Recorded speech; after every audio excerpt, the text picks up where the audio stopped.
Buenas tardes. Con su venia, señor presidente.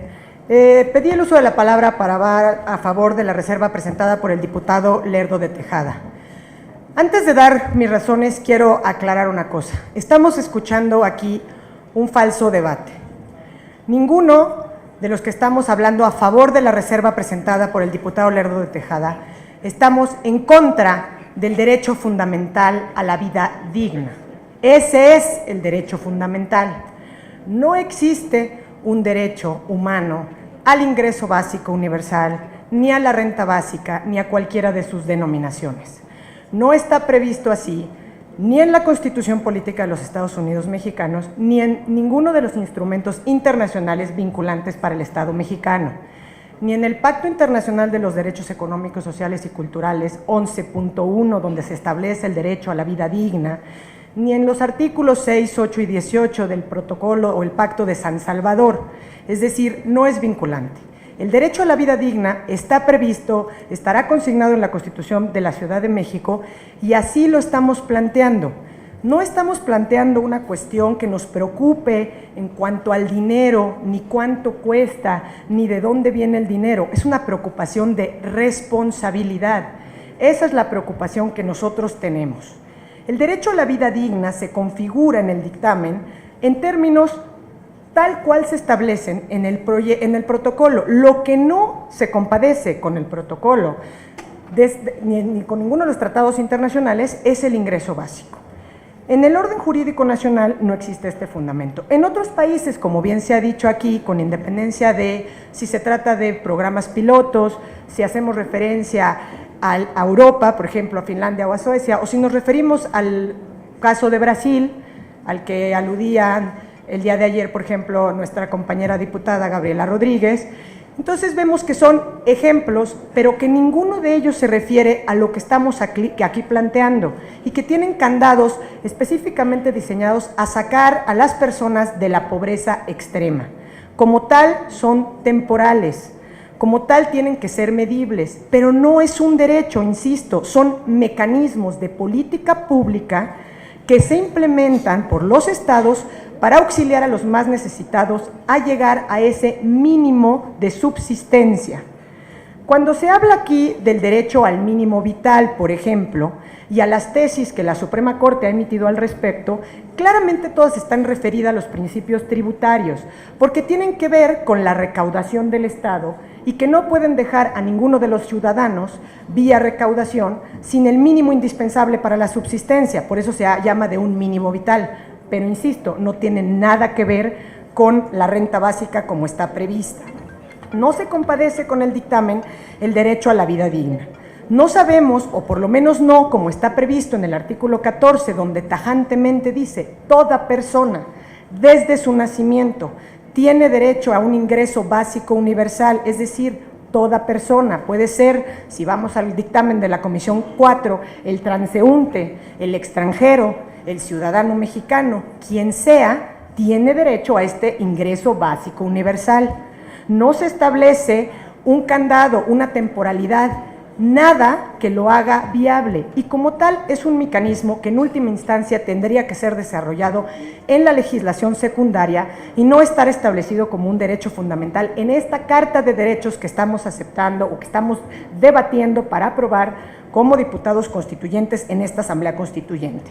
Adicionalmente, de conformidad con el artículo 25 de la Constitución Política de los Estados Unidos Mexicanos, la redistribución de la riqueza se garantiza mediante los programas y políticas públicas sociales a cargo del gobierno. Por tanto, sería inconcebible sostener una renta básica universal que supere la línea de pobreza y a la vez conservar los programas sociales. El diputado Lerdo hizo alusión a este documento o a este libro que nos entregaron a todos, que leímos minuciosamente, y señalaba expresamente, hay una iniciativa que inclusive para incorporar el ingreso básico universal, por ejemplo, Luis Sánchez Jiménez, vicepresidente de la mesa directiva del Senado de la República, propone una iniciativa para que se eliminen todos los programas asistencialistas que durante años han demostrado, en su opinión, el fracaso, por lo menos en la disminución de la pobreza. En el caso de la Ciudad de México, hay programas asistencialistas que han sido exitosos, pero insisto, Todos y cada uno de ellos son programas. Como tal, deben estar desarrollados en la legislación secundaria y en todos los mecanismos de política pública.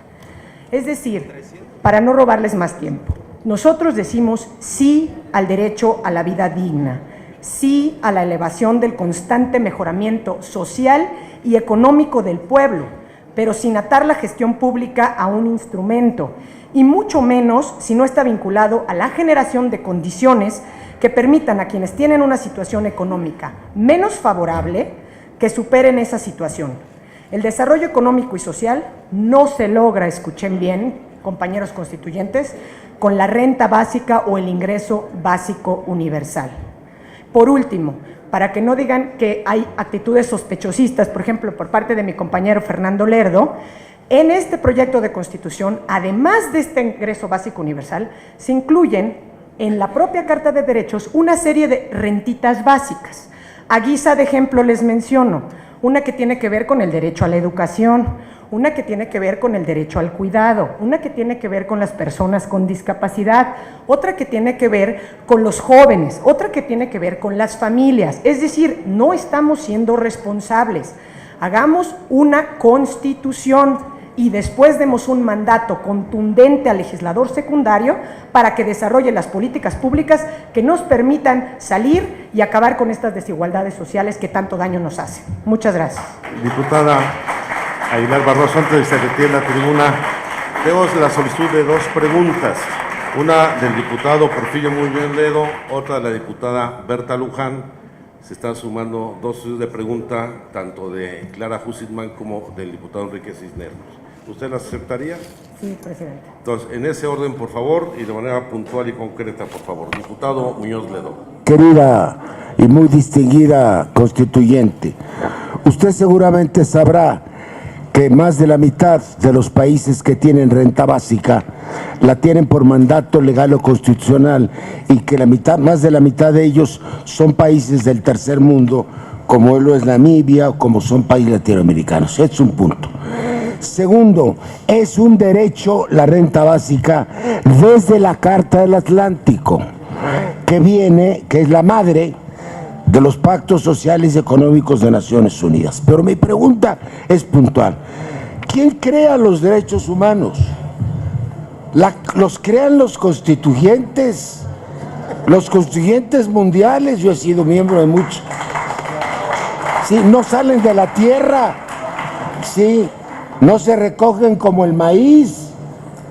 Los crean los constituyentes con el criterio de usted.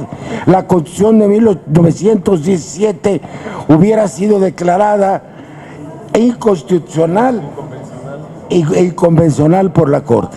Nosotros estamos obligados a crear derechos. Es para lo que estamos aquí. Muchas gracias. Diputado Muñoz Ledo, yo le contestaría muy brevemente. Los derechos humanos no se crean, los derechos humanos se reconocen y son inherentes a la persona humana.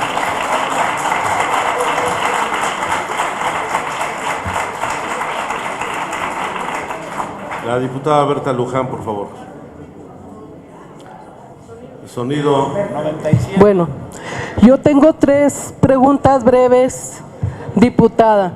La primera es, si usted escuchó la intervención del diputado Enrique Provencio, en donde precisamente señaló que en la comisión que él preside hay un artículo 22 con un apartado A, un numeral 1 y un inciso G que habla precisamente de cómo aterrizaron el tema de la renta básica en la misma Constitución. 2. ¿No piensa usted que los millones de personas que en esta ciudad no tienen, ya no digamos para vivir dignamente, no tienen para vivir porque no tienen empleo, porque son huérfanos, porque son adultos mayores que no tienen ningún seguro de retiro, porque son madres solteras que muchas veces se quedan sin empleo o sin ingreso para poder atender a sus hijos? ¿No cree que estos millones de personas tengan derecho a la vida? ¿Y no cree usted que la renta básica sea lo mínimo que esta ciudad les puede ofrecer para poder vivir? Y tercero, tanto usted como el licenciado Lerdo de Tejada son del grupo designado por el presidente de la República, por Enrique Peña. Yo le preguntaría, ¿ustedes están aquí defendiendo los postulados de una política económica que precisamente lo que ha hecho es darle la espalda a los millones y millones de mexicanos que viven en la pobreza y no tienen empleo? Orden en la sala, por favor. Presidente, en atención también al tiempo, seré breve en las respuestas. Desde luego que conozco el contenido del artículo 22, apartado A, inciso G, y además de que no hemos llegado a la discusión de esa parte, porque precisamente es la Comisión 3, tengo pleno conocimiento porque además dos compañeros, precisamente de los que usted señala, designados por el Ejecutivo, tanto la diputada Claudia Pastor como el diputado Fernando Lerdo, estuvieron y participaron activamente en esa comisión. Justamente en esa comisión, cuando se hizo la defensa y la vehemente discusión respecto a la incorporación o no del ingreso básico universal, que además en el proyecto venía también como una renta básica con ciertos candados, la diputada Pastor y el diputado Lerdo fueron muy vehementes en incorporar estos candados, por lo menos para que si estaba pasando esta figura del ingreso básico universal, por lo menos fuéramos cuidadosos en tratar de alguna manera de incorporar ciertos candados, pero insisto, eso será materia de los debates que se den cuando iniciemos la discusión de los artículos correspondientes a la tercera comisión. Por lo que hace a qué estamos defendiendo o a qué modelo, yo puedo hablar a título personal. Yo vengo en mi carácter de diputada constituyente a defender y a crear una constitución en la Ciudad de México. No estoy defendiendo ninguna política, ningún modelo económico y nada. Simple y sencillamente estoy diciendo aquí con argumentos jurídicos contundentes que el derecho humano es el derecho a una vida digna, que efectivamente, como usted señala, diputada, se vincula o va plenamente relacionada a la función de otros derechos, como el derecho al trabajo, como el derecho a la seguridad social, los derechos de las personas en situación o con discapacidad, las personas en situación de calle, es decir, todos aquellos grupos que se encuentran en una situación de vulnerabilidad, pero implementar de esta manera, en mi particular opinión, irresponsable, un ingreso básico universal desagregado para todas las personas por el solo hecho de su nacimiento, que como señalaba el diputado Hugo Eric, pues no nos permite por lo menos aquí decir vamos a quitar estos otros programas sociales,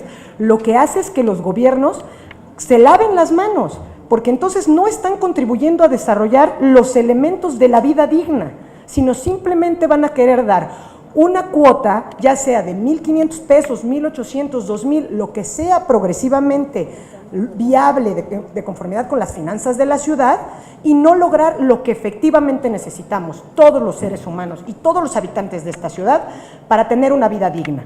Queremos estar dando dinero, 500 pesos, no sé, la cantidad que sea, porque además, ¿cómo vamos a saber una ciudad tan grande cuánto es este ingreso universal que nos permite salir de esta situación de pobreza? Y no estamos invirtiendo en transporte, y no estamos invirtiendo en la salud, y no queremos que haya participación del sector privado, por ejemplo, en los servicios médicos de urgencia. Entonces, yo lo único que digo, y reitero como empecé mi participación, aquí no estamos preocupados por el dinero ni por dónde sale el dinero, estamos preocupados por ser responsables. Gracias, presidente. La diputada Clara Hussman, por favor. Diputada, usted dice que los derechos se reconocen, pero tienen que ver también con la evolución de las sociedades. En la Carta, en la Declaración Universal de los Derechos Humanos se dice: toda persona que trabaja tiene derecho a una remuneración equitativa, satisfactoria, que le asegure, así como a su familia, una existencia conforme a la dignidad humana, etc. En ese momento, cuando fue hecha la declaración, el origen de los ingresos de la mayoría de la población era el trabajo. Aún ahora el 70% de los habitantes de esta ciudad derivan sus ingresos del salario, pero vamos crecientemente viendo que no se están generando suficientes empleos y que tampoco se está dando remuneraciones dignas al trabajo. Entonces, muy posiblemente esto que estamos planteando es un derecho de avanzada, porque va a tener que generarse alguna manera de distribución, dado que el trabajo no está siendo retribuido de manera adecuada. Entonces, la pregunta es, ¿no considera usted que hay cierta relatividad de los derechos que tiene que ver con la forma en que van evolucionando las sociedades? Gracias, diputada. Mire, la verdad, en una consideración, pues así como está previsto, insistiría en lo que he venido sosteniendo. Es decir, efectivamente, la remuneración del salario, del trabajo no es suficiente, es decir, hay una serie de cuestiones, pero yo insistiría en mi postura, por lo menos esa es una posición que yo sostengo. No me parece que el mecanismo de la incorporación de la renta básica o ingreso básico universal sea lo que nos permita lograr una remuneración adecuada al trabajo, o que nos permita lograr, por ejemplo, que todas aquellas personas jóvenes que terminan la carrera efectivamente puedan acceder al trabajo. Yo creo que es una cuestión efectivamente de política pública, de generar responsabilidad, y que, por ejemplo, en los artículos que ya llevamos desarrollados, votados, ampliamente discutidos, como el que terminamos ayer, consideraría yo de una manera exitosa, del derecho a la educación, bueno, pues progresivamente, inclusive en esta ciudad, pues tener prevista a la Universidad Autónoma de la ciudad, con esta autonomía, con esta exigencia de la calidad, pues en miras a que al final del día, cuando esta población salga y entre a ser productiva, podamos aspirar, ahí sí, a un salario remunerador. Eso es lo que yo diría. Comprense. Ciro Cisneros, por favor. Gracias. Diputada Claudia, siempre escuchándole con mucho interés y siguiendo con mucha atención su sólida formación jurídica, quisiera formularle un par de preguntas. La primera es el reconocimiento que todos hacemos en este pleno de que la democracia es la articulación de tres valores fundamentales: la libertad, la igualdad y la fraternidad, y que desde los pensadores socráticos hasta el pensamiento moderno ilustrado, ha existido siempre una máxima jurídica y política que recorre este pensamiento, según la cual todas las personas son o nacen iguales.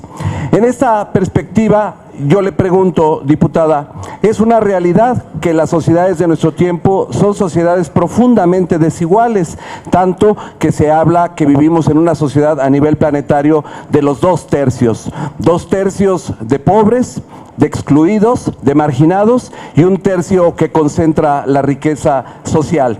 La pregunta que yo le hago entonces es si es un dato de hecho, un dato empírico que se puede constatar todos los días, de que las personas nacen desiguales y por lo tanto que tenemos diferentes puntos de partida. ¿Cuál debiera ser entonces la responsabilidad del Estado para aminorar estas desigualdades? Por ejemplo, el tema de los iguales puntos de llegada o la igualdad de oportunidades, como se suele decir.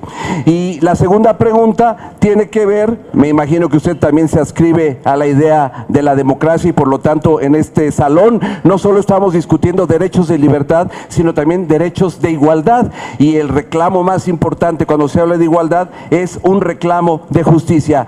¿Qué opinión le merece la idea de que necesitamos luchar contra los privilegios y establecer también la responsabilidad de los ricos? Muchas gracias por su atención. Por favor, proceda, diputada. Gracias, diputado. Mire, la verdad, en principio yo le diría, desde luego que todos creemos en la democracia y que en todos estos principios, tanto aristotélicos como recogidos de la Declaración Francesa de igualdad, fraternidad, libertad, es decir, no creo que ninguno de nosotros estemos en contra de estos principios. Lo que yo estoy diciendo, y además así en las participaciones que se dieron, y yo participé activamente en 2 comisiones, y a pesar de no haber sido integrante de la Comisión de Carta de Derechos, los participantes de esta comisión podrán dar cuenta de que estuve ahí en la sesión completa, maratónica, de todos estos días para que se aprobara, porque es de mi particular interés el tema de los derechos y de los derechos fundamentales. La preocupación, y tal y como quedó ya inclusive aprobado en uno de los artículos que llevamos aprobados, que tiene que ser la primera parte del artículo 10, el apartado A, estamos creando inclusive este sistema integral de derechos humanos con miras a lograr algo de lo que usted plantea como una de sus grandes preocupaciones, que comparto, que es lograr la igualdad, pero no nada más la igualdad en sentido formal, sino esta igualdad sustantiva. Sería todo. La pregunta, si usted la acepta, la diputada Consuelo Sánchez. ¿Sí la acepta? Adelante, diputada Sánchez. Sí, gracias. Dijo usted que los derechos humanos no se crean, se reconocen. La verdad me impresionó muchísimo porque que yo sepa, los derechos humanos es una creación social, una creación de las culturas y de los grupos humanos. Y aquí se crean y se recrean, no es algo natural. Orden de la sala, escuchemos a la oradora formular su pregunta y ya conoceremos la respuesta de la diputada Barroso. Es una creación. Silencio, por favor. Ustedes parten. Le pediría a la diputada que se esperara hasta que hubiera orden en la sala. Ahora sí, continúa. Los derechos humanos es una creación social y se ganan a través de las luchas sociales y se construyen. La declaración, Orden en la sala. todas las declaraciones han sido expresión de luchas sociales y de momentos históricos, se crean en contextos históricos determinados. Y aquí y en cada constituyente, los constituyentes están creando nuevos derechos. Por ejemplo, está en Ecuador, se creó el derecho de la naturaleza, algo que los liberales nunca habían considerado. Y este ya se consideró como un derecho universal. Es decir, los seres humanos son los que crean los derechos. Y la otra cosa que a mí me llama mucho la atención es que usted dice que lo que a usted les preocupa respecto a la renta básica es ser responsables. A mí me llama muchísimo la atención porque la verdad, ustedes son responsables con su política neoliberal del desastre humano que han creado en este país y en esta ciudad. Es decir, han violentado lo que es el derecho a una vida digna, ¿sí? Entonces, ¿qué es el derecho a una vida digna? ¿Cómo lo podemos garantizar? Una de las maneras para garantizar el derecho a una vida digna es la renta básica. Hay cientos y cientos de escritos en todas partes de especialistas donde argumentan la importancia de la renta básica para garantizar la vida digna. No es el único, pero es un complemento importantísimo. De modo que los que somos responsables de tratar de resolver todo el desastre humano que ustedes han generado en este país con su modelo neoliberal, somos nosotros los que sí estamos tomándonos en serio la responsabilidad de resolver las injusticias que ustedes han creado en este país y en esta ciudad, con tanta desigualdad y tanta injusticia. Proceda, por favor, a dar respuesta, diputada. Miren, la verdad, con todo respeto, en principio, pues no es mi filosofía de vida descalificar a nadie por política ni por pensamiento. Para dar respuesta a la primera parte en cuanto a su consideración muy particular, la verdad tendría que distraer a esta asamblea, que además pues vamos un poco atrasados con el debate, desde si los derechos humanos se reconocen y se nacemos, pero insisto, los derechos humanos se reconocen, los reconocimos en la Constitución, los tenemos por el solo hecho de ser personas, son inherentes a la persona humana. Habrá otras conquistas que tienen que ver con el reconocimiento expreso vía política de los derechos de las minorías, que requieren enfáticamente de una protección precisamente por ser argumentos contramayoritarios. Y ahí sí podríamos tener discusiones desde las políticas de segregación racial que se dieron en el país del norte o desde la esclavitud. Pero yo creo que no es materia de este constituyente tener toda una discusión empírica respecto a los derechos humanos. ¿Es cuánto, señor? Muchas gracias, diputada Aguilar Barroso.